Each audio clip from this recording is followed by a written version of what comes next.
So, surprising news. Right? Breaking news, bro! Tank Davis and Ryan Garcia ain't fighting each other. Gee, what a shocker that is. Two divas not fighting? Oh, who would have thought, man? Who would have thought? You know, on one hand you have a dildo with legs. A dildo with legs, an Instagram model. I don't consider Ryan Garcia a fighter, okay? He's just not cut like that. He's a pretty boy from Instagram that had a couple of boxing matches. I don't consider him a fighter at all. He did one thing. He fought a washed-up Luke Campbell, okay? In his final professional fight. I don't consider Ryan Garcia much of a fighter. I think Joe Goossen's trying to make him into a fighter, but as of right now, I just consider him a gay dildo with legs. You understand? That he's not a fighter to me. Tank Davis, I suppose, like, he's not a fighter. He's never asked for anything in his life. He's never missed a meal. He's never had to crawl the streets or anything. Now, Tank Davis, on the other hand, has had to crawl the streets like your boy over here. But he's a racist, white people hating, woman abusing scumbag. Now, I don't have room to judge. I'm not judging. I'm no saint. You guys know I know what it is. I mean, I'm an old Italian drunk that lives in the Midwest that gets arrested for petty crimes all the time. I'm not one to judge, you know what I'm saying? But there's a difference between some little old petty crook like me, an old nickel and dime greaseball like me, versus a guy that serially abuses women. So I don't care about these two kids fighting. I never have. I never gave a fuck. Okay, I tried, people. I really tried to give these dudes their props. I can't. There's nothing to give credit to there. Tank Davis has done nothing and fought nobody. Ryan Garcia fought a Luke Campbell on his way out the door. Everybody Tank Davis has fought has moved up in weight. Even the halfway decent fighters he fought have moved up in weight. You know, so I don't give a shit about this fight, nor should you. This is the last fight I was worried about being set or anything like that, because I knew this shit wasn't going to happen. The one that was a little off-putting for me was Bivol Beterbiev. That fight needs to happen. That's the best fight in boxing. And no, it's not Spence and Crawford. It's Bivol Beterbiev. That's the best fight in the sport. Period. Okay? So these two clowns, these two divas, like I say, I don't even consider Ryan Garcia much of a fighter. I just consider him a little rich boy that happened to box a little bit. That, like, he's not a fighter to me, man. Like, I know tougher women than this dude. Okay? Like, it's just... Now, I will say to Ryan's credit, okay?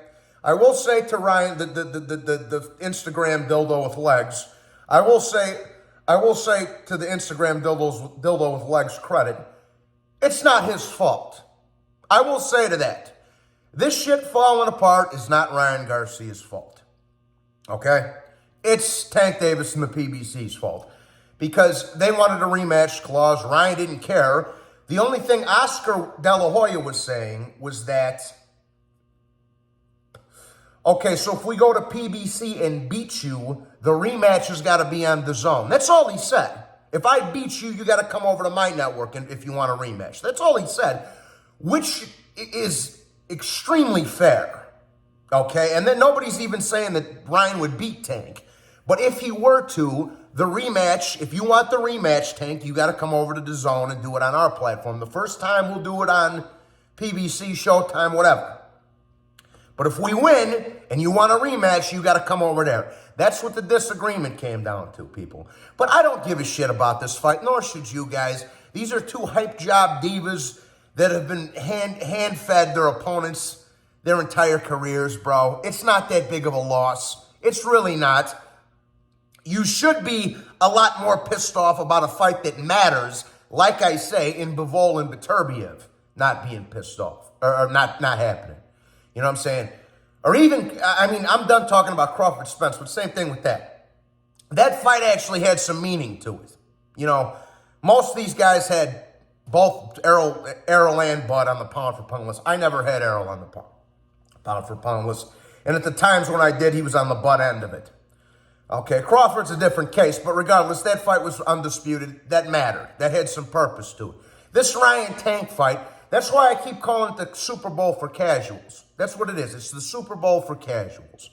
Okay, but did you really expect these two divas to really fight each other? Did anybody in there? They might said they did on Twitter and YouTube and whatever the fuck other platforms they're on. They might have expected the racist woman beater and the gay dildo with Instagram dildo with legs to fight, but people who has a little bit of fucking sense in their head, we knew better. We knew better. It's that simple. So it's not really that off-putting for me. I don't give a shit about the fight, nor should you, for that matter. Like I say, you should be in a lot more outrage of Bivol Beterbiev not happening than these two fucking clowns here. You understand? So it is what it is, people. I didn't expect them to fight. I called this, what did I call this? I called this in the fall, bro. I called this in like September. When they're saying, the fight's finally set and they're going to get it on and all that. What did I say? What did I come out here and say? I said, bro, they're not going to fight. They're feeding you they're feeding you a line of shit, man. Something's going to come up. Something's going to come in a way and you ain't going to get this fight. I called it months ago, man. When they're like, oh my God, it's said, and everybody's on the fucking internet freaking out. I'm like, dude, this shit ain't happening. And even to the people that care, you shouldn't care. Like I say, you should be in a lot more bigger outrage that Bivol Beterbiev's not happening. So fuck these two kids, man. Again, these are two kids that have been hand-fed their entire careers to them. Oscar's holding Ryan's hand. Floyd's holding Tank's hand. They're 30 years old. They're still not ready to let the training wheels off. Yet they're girls, bro. They're two little girls. Like I said on the live stream earlier, they're two little girls pulling each other's pigtails on the playground. That's all it is, man. These two, Tank a little bit, but Ryan ain't got one hard bone in his fucking body, dude. He doesn't. That dude's a fragile little girl, okay? Tank, he's from the hood, and he had a little bit of a rough upbringing, whatever, like a lot of us have, but I got the fucking DMX in front of the projects right here, bro. Come on, but it's just, did you really expect these two fucking clowns to actually fight? I didn't. So everybody's all in a big outrage. Everybody on Twitter's losing their minds and, oh my God, I can't believe it. They're not going to fight. They're not going to fight. Why weren't you talking about that for Bivol Beterbiev, a fight that actually meant something? You understand what I'm saying? So that being said, to hell with Ryan, to hell with Tank. I'm really upset that we're not getting Bivol Beterbiev. That fight mattered. I don't give a shit about this one. So, since we already got screwed out of Bivol Beterbiev, we've been getting screwed for years out of Spence Crawford.